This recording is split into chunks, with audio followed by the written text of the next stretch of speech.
She's trying to get this so she can... Okay, are you ready? Yeah. Oh, man, I was going. So this is tenderizing some meat into like cube steak. Go ahead. Get the hammer.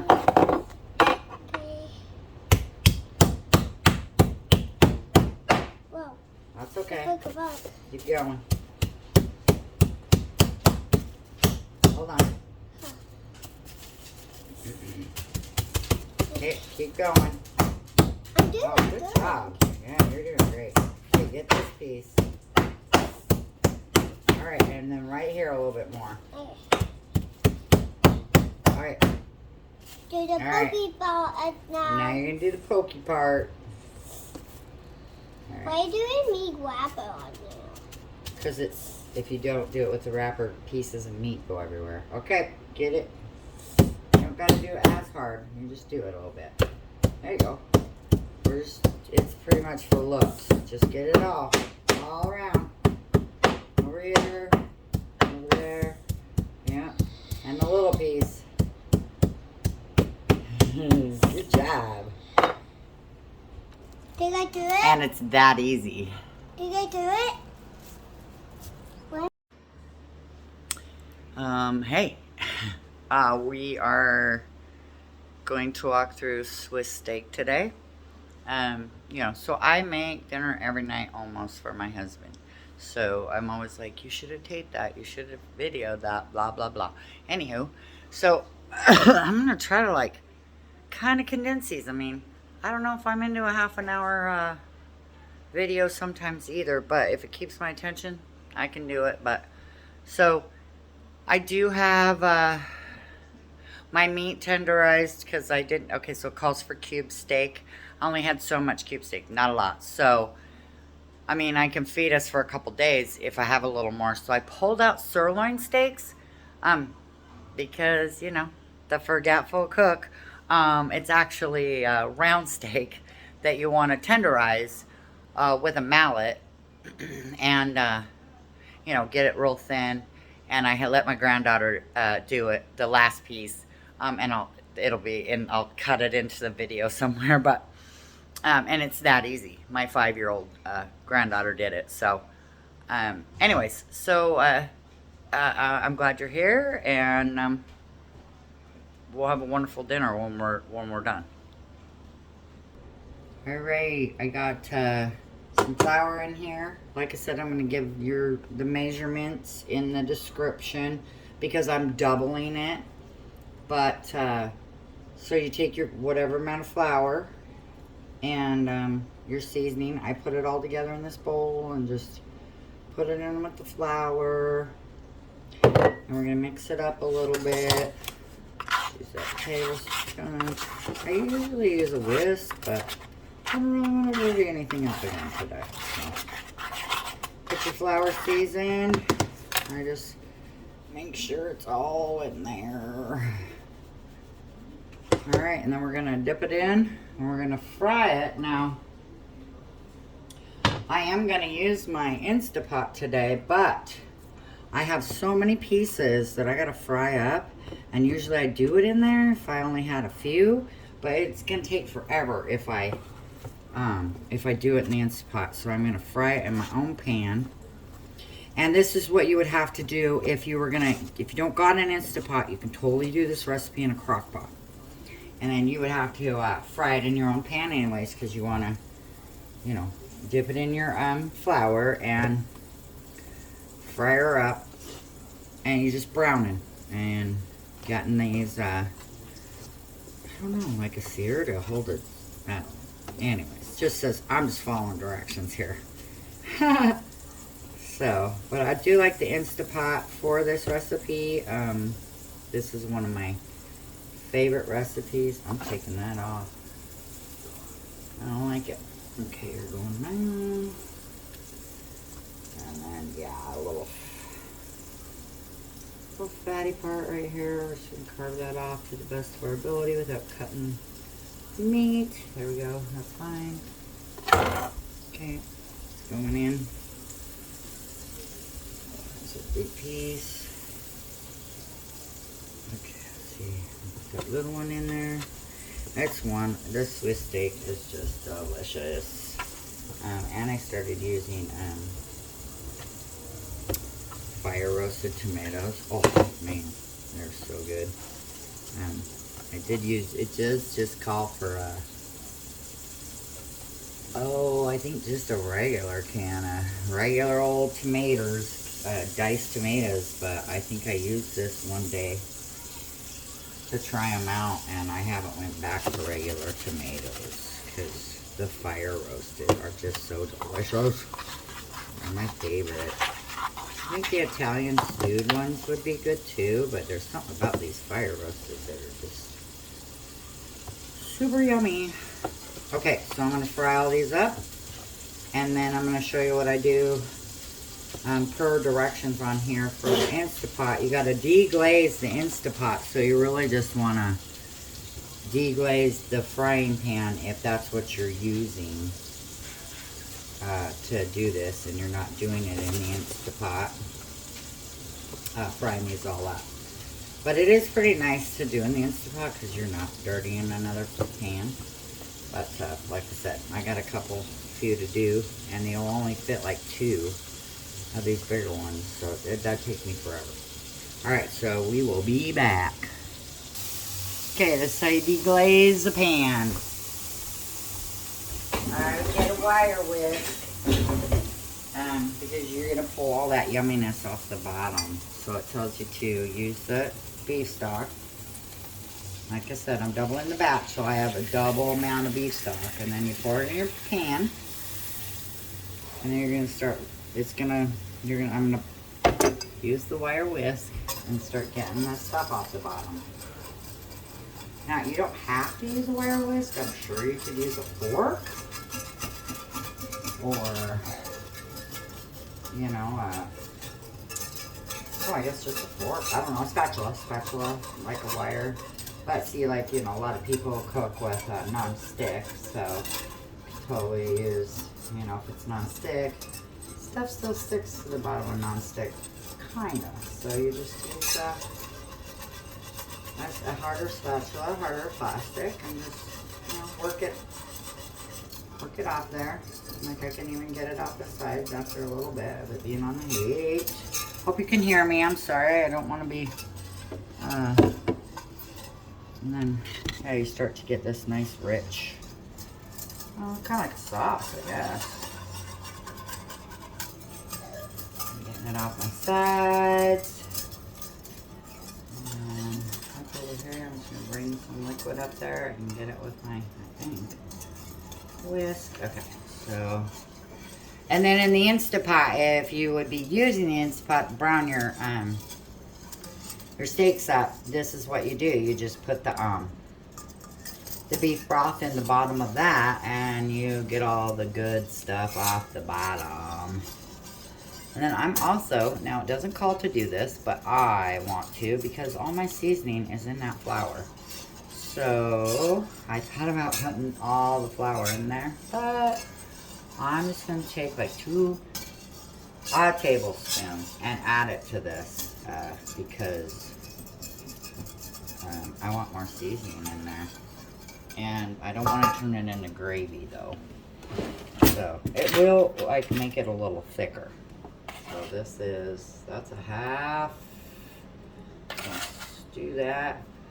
And you know, don't really gotta mess with lumps too much with flour. Just pouring flour in there. They pretty much go away. I haven't done that in a long time though. I haven't actually not done this unless I'm making a sausage gravy. And that's when you kind of want the flour to soak up all of it. So alright, I got my pan deglazed. And then the bottom, make sure it's at the bottom of this. Add a can of Worcestershire sauce, add steaks. Okay, so this is gonna go in the bottom of the Instapot, so just a sec. Okay, I got my, from my pan, my deglazed sauce. Threw it in here. I turned it on Sauté real quick so I could keep it warm. And then I turned it off real quick so it doesn't have to burn. And then it says to put your tomatoes in. So there goes 1 can. I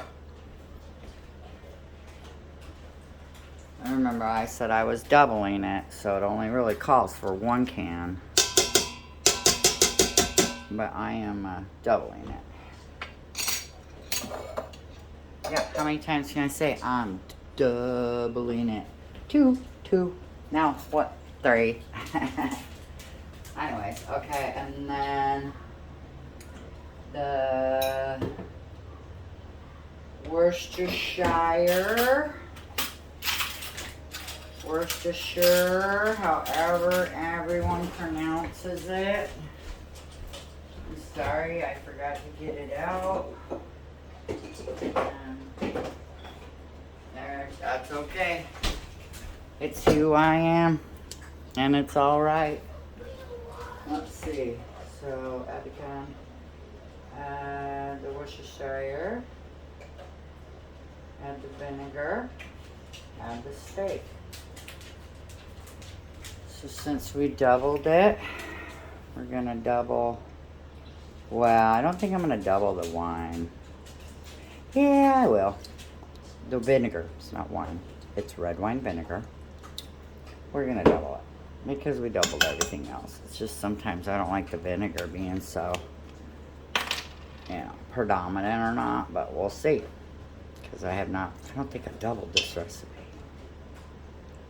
Yeah. Oh man. Super excited for dinner. Alright, there's the red wine, and it does just call for 1 tablespoon of each in the original recipe. I'll move those over here. I started my rice too soon, but that's okay. So, now it just says to add my steaks. We're going to stir this up a little bit though. So, yeah. Oh, it looks so good. And already smells really, really good. And add the steaks. And see beautiful things that we already browned off. So I'm always like, I want the sauce to go over them when they cook. And once you start adding so much, because it only calls for so much, yeah. But it turns out, I don't know what I'm ever worried about. Ooh! Got my steak in the middle of everything. Alright, let's keep sticking them in here. Oh man, these are also just good by themselves, these steaks. You are seasoning them with flour, but I love a good cube steak, and cube steak is chicken fried steak. So, put that piece in there. Kind of push them down a little bit. I'm all covered a little bit, I hope. Alright. Oh yeah, perfect. And then look, I got some juices going on, so this one's mine. Alright, get that there. And then it says to add onion.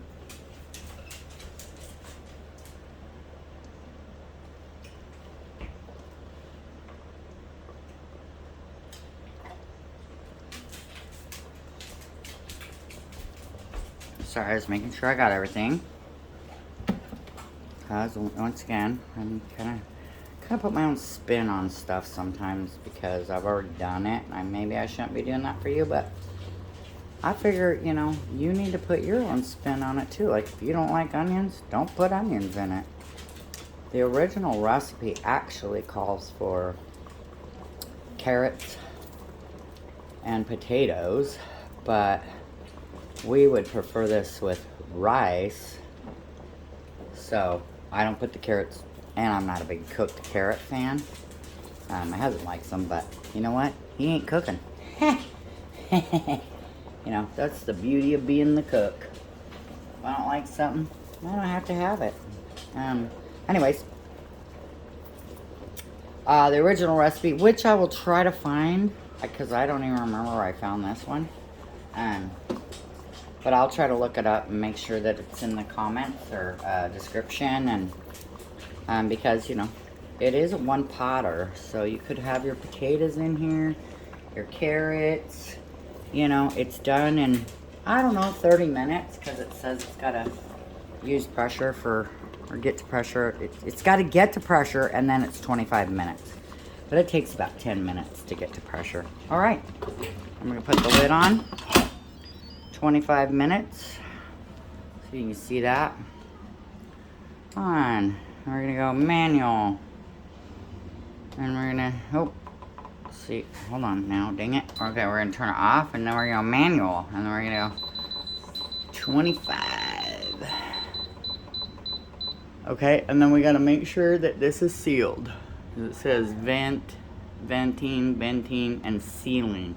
So you got to make sure you're sealed, so it can build up the pressure. And then now I have dinner in this pot, which should be done in about half an hour. And I have my rice in my rice cooker. Awesome thing to have. If you don't have one of these and you make rice, you should definitely get you one of these. They're not very expensive, and they're super cool and super quick. And it makes a lot. That's 2 cups. So, it made a lot, but I can always find something to do with the rice. Oh, sorry. A well-deserved break after putting all that together. So, I'll just probably take a still shot when it's over, and then post it as the, you know, the lead in the picture, instead of grabbing my camera after dinner and I eat. I don't want to pick the camera back up and go, oh yeah, or, you know, hey, this is what I did, and nah, sorry for you, all of you. Because there are times when, yeah, I'm just lazy. It was a long weekend. It was a great weekend. I had so much fun. My girlfriend came in from Montana. We all met at a restaurant yesterday and had drinks and food. And then went over to another friend's house and hung out a little more. But I live like 40 minutes away from everyone, so I was pretty tired when I got home. I think I left at like 9:30. So I didn't get home till like 10, so I was pretty tired, but well worth it. And I can't really complain 40 minutes away, because my girlfriend was 10 hours from home, and she took off back home this morning. But really good to see her and just spend time with our loved ones, man. I mean, I am really lucky with a handful of girlfriends that I just love to death, love their spouses. They're great people. Just recharges me every time I'm around them. I mean, you can't go wrong. I'm just so blessed. I mean, people do not have what we have, and I wish they did, you know. There's about 9 of us. And they're just so much fun to be around and laugh and just have a good time with each other. So just remember, you know, that you need to remember who's important. You know, the people that have been around, the people, you know, you can trust. I've had some new friends in my life, through my life, and they kind of come and go. These ladies I've known years, since high school, and that's really rare. So I love all ya. Thanks for always being here with me, and I hope you make this recipe, because it's really good. Don't ever hesitate to ask me questions either. I will totally help you out. I don't, you know, I would love it, actually, and have a little interaction, kind of get to know a little bit more about who's following me and stuff. So, hope you have a great week. You know, for you 40-hour, 60-hour weekers, hang in there. You know, we're doing it to make our lives better, right? You know, unless you hate your job, then get the hell out of there and go find something you love to do. If you can. I mean, if you can't right now, make it work, you know. Work towards that. Work towards getting out of there and going and finding something that you love, you know, because it's hard to go to work when you don't like your job. So, anyways, way off track, but I'm just, putting my 2 cents out there into the YouTube world. I hope you all have a great Sunday. And where I am, enjoy the weather. I'm loving life with this beautiful weather. I bought tans, but I didn't even use them because it's been so nice. I wasted some money, so I'm kind of going to try to strike a deal with her since I didn't use any last month. Maybe she'll give me a free month. We'll see. It doesn't matter. I ate it either way. So, anyways, I'm going to go enjoy a little bit of time with my granddaughter before dinner's ready, and enjoy the rest of my Sunday with my husband before it all starts over again tomorrow morning. Happy life.